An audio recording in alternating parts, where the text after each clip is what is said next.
Hello, beautiful people, and thanks for joining me in this part 25 of this many parts journey that we have titled The Journey. And today, as said, we're in chapter 25 of the book Patriarchs and Prophets, and chapter 25 is titled The Exodus. Last time we discussed the plagues of Egypt all the way to the very last one, the 10th one, which was the death of the firstborns throughout the land of Egypt, including Pharaoh's son. And of course, after 10 disastrous plagues, and after having lost his firstborn, Pharaoh and the people of Egypt just begged Pharaoh, please let these people go. They clearly saw that keeping them in the land was going to be disastrous because God wanted to deliver them.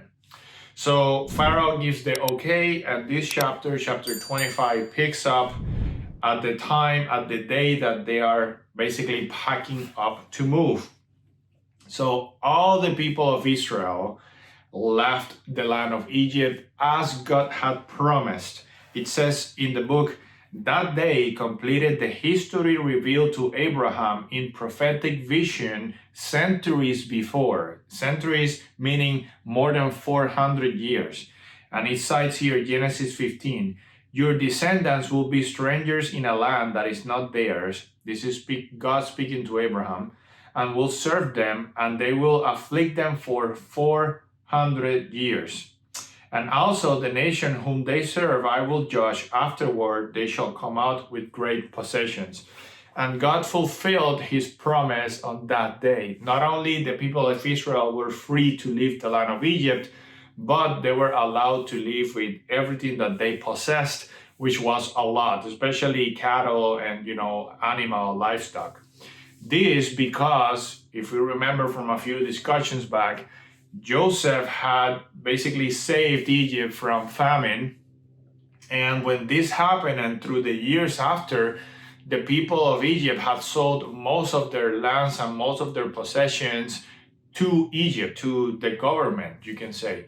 But this did not apply to the Israelites in the land of Goshen. So they had much more, wealth than the Egyptians themselves. And on this day, they were taking it all with them towards the wilderness, towards the mountainous ranges, the deserts, and whatnot. So God fulfilled their promise, and at this point, there were two ways. If you look at a map where Egypt is and you have the Red Sea, there's a bit of land on top that you can cross over. But this land was, at war. The Philistines were in those lands. And God had two options. Either I take the people of Israel through the land with war, which of course would have probably discouraged them from having left Egypt, or the more merciful path was to take them through the lands that led to the Red Sea. And at the Red Sea, of course, they had to stop because, they can't cross the water. So two things happening here. First, God fulfilled his promise, and second, God chose mercy and compassion towards Israel by leading them through the path of the Red Sea. And the story tells us that God directed the people of Israel.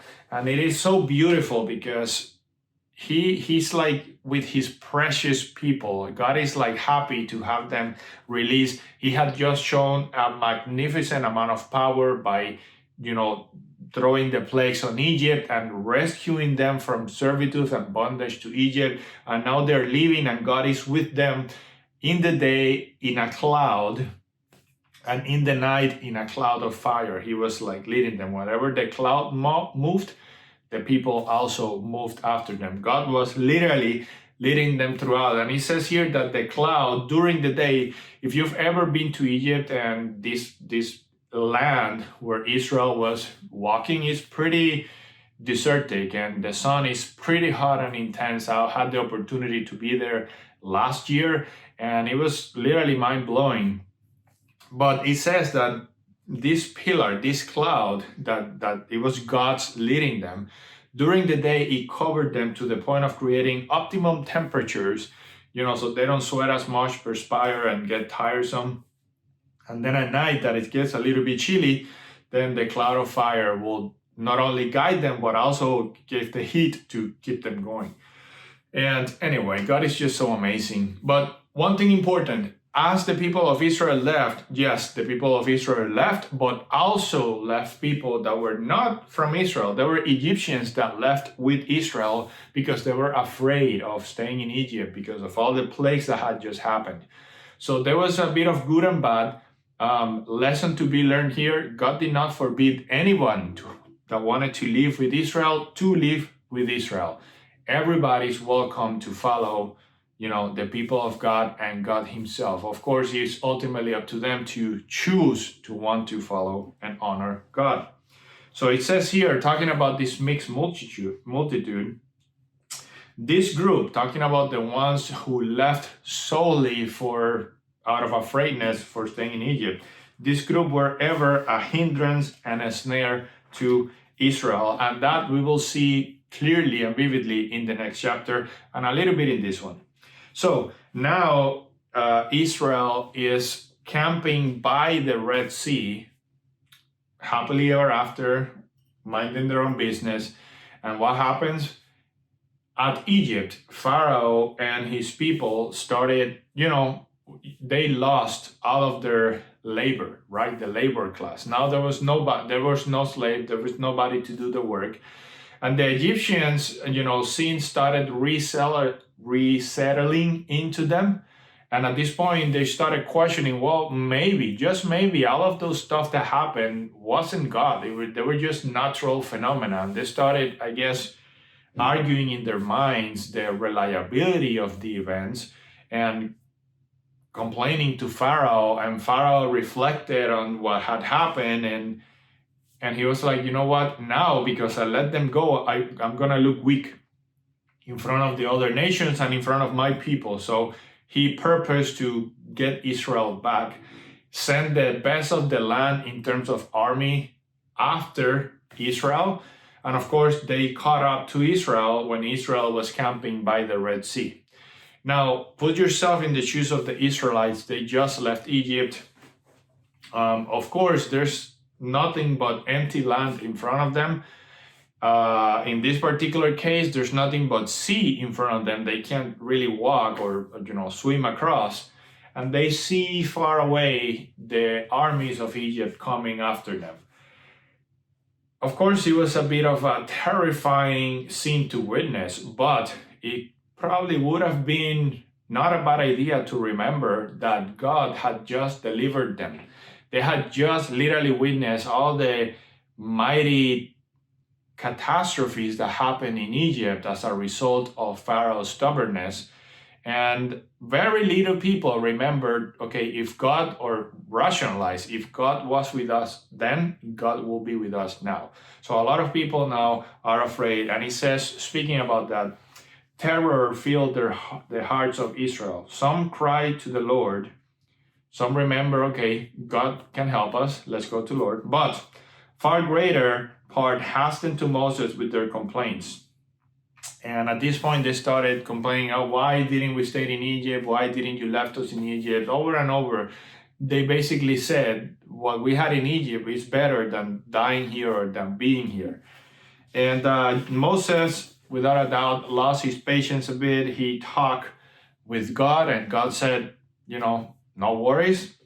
The Lord, it says here, the Lord will fight for you and you shall hold your peace. And this is Moses speaking to the Israelites after having spoken with God. And we know what happens next. What happens next was that God tells Moses to put the rod on the Red Sea, and the sea is going to part in two, creating a dry land path so that Israel could cross the Red Sea. And so they did. But speaking about that scene, I'm going to read here from the book because this is so beautiful and important. It says, he, speaking about God, might have saved them in any other way, but he chose this method in order to test their faith and strengthen their trust in him. The people were weary and terrified, yet if they had held back when Moses bid them advance, this is when Moses said, start walking towards the Red Sea. God will have never opened the path for them. It was by faith that they passed through the Red Sea as by dry land. And this verse is in Hebrews 11:29. In marching down to the very water, they showed that they believed the word of God as spoken by Moses.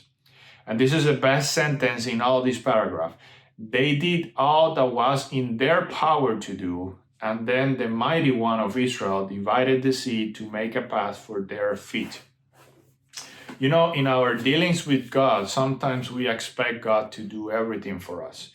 God, I want a better job. God, I want, I don't know, to make more money. God, I want to be in better shape. I want to be in better health. I want, X or Y. But what are we doing along our request with God to achieve that? God won't won't give us the job that we want unless we apply or study or prepare for it. God won't do certain things in life.